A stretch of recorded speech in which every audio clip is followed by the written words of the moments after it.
Uber customers lashed out against the ride-sharing service over the weekend, especially in New York, where taxi cab drivers decided to strike for 1 hour to show solidarity with the Muslim community, and Uber decided to continue operating.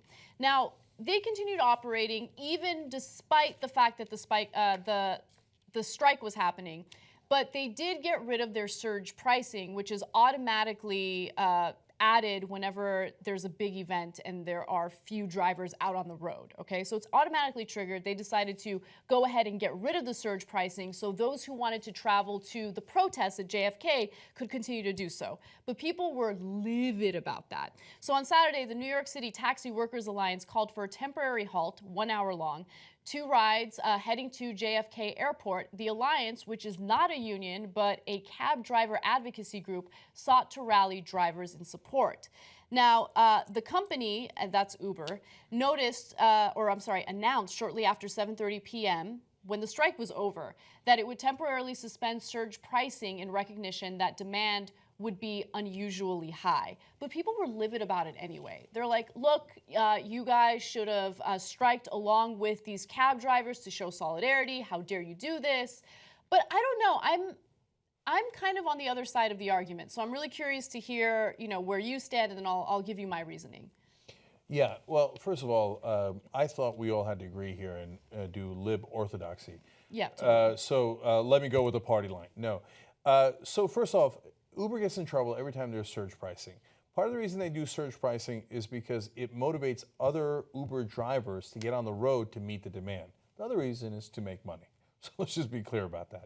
In this case, they seem to have acted quickly to get rid of surge pricing given the extraordinary circumstances, which, by the way, means there'll be less people that can take Ubers to the airport. But, hey, I agree with that sentiment, okay? Should they have done a strike? Well, that's a very tough thing to determine on the spot for a company and make that decision for all their drivers as well. Like, hey, the drivers, you're not allowed to go to the airport. I don't even know if they could really implement that. I suppose they could with programming, but that's a hell of a decision to make on the spot. Yeah, it is. And look, I think that there are strong arguments against the strike. And I get that there is value in solidarity, and I agree with you. I think that there's something great about that. However, speaking from experience, there are people who need a way to get to JFK if they want to be part of these protests. And so I speak from experience because when we wanted to be part of the Women's March, we thought, okay, we're definitely not driving there because it's going to be a nightmare. So why don't we take public transportation? So we were going to take the Red Line here in Los Angeles. It'll take you straight to, City Hall and where the protests were supposed to take place. But it was a nightmare. It was completely backed up. You couldn't even get to the platform to get on a train. And so then we decided, all right, we'll take a Lyft or an Uber, whatever we can do. Uber was so jam-packed that we couldn't get a ride for about an hour. And then Lyft was the only ride-sharing service that was really available at the time. And they surged the price. Again, it's automatic, I get that. But they surged the price 700%.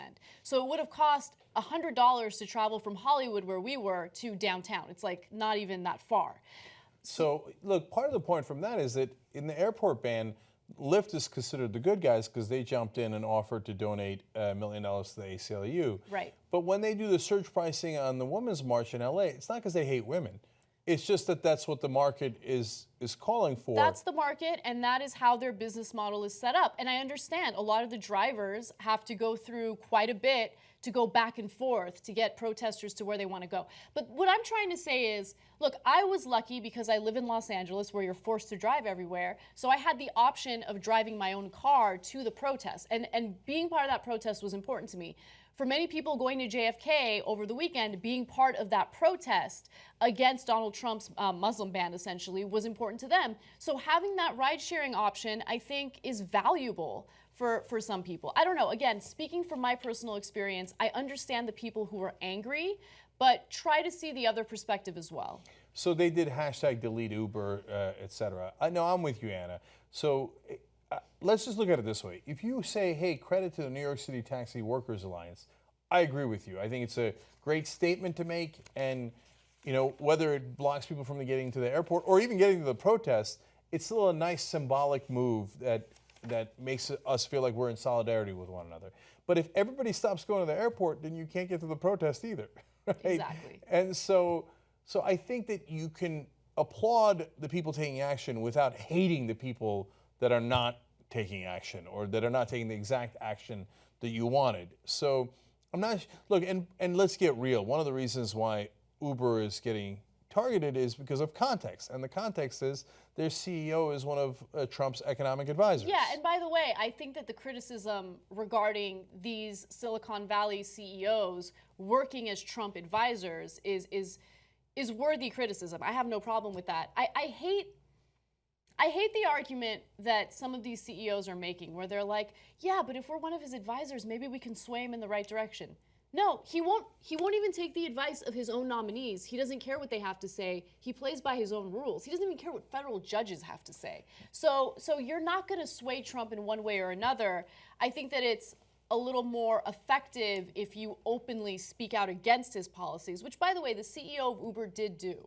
In this particular case. And then he some vague comment about putting aside $3 million for something or other.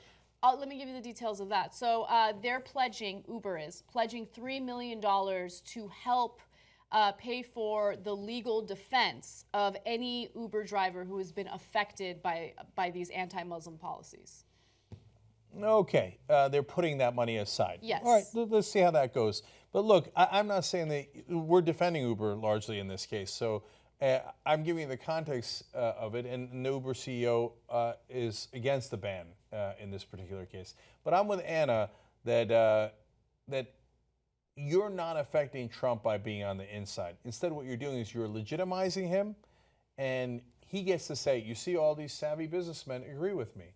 So when I do things like the Muslim ban, you might not agree, CEO of Uber, but since you're one of my advisors, I get to take credit and say, look at all these legitimate people who empower me to do what I'm doing. So don't empower them. Having said that, in this case, I don't think Uber is guilty for driving people to the airport and to the protests. If you like this Young Turks video, wait till you get a load of Young Turks membership. So many more shows and no ads at all. Come and see tytnetwork.com/join.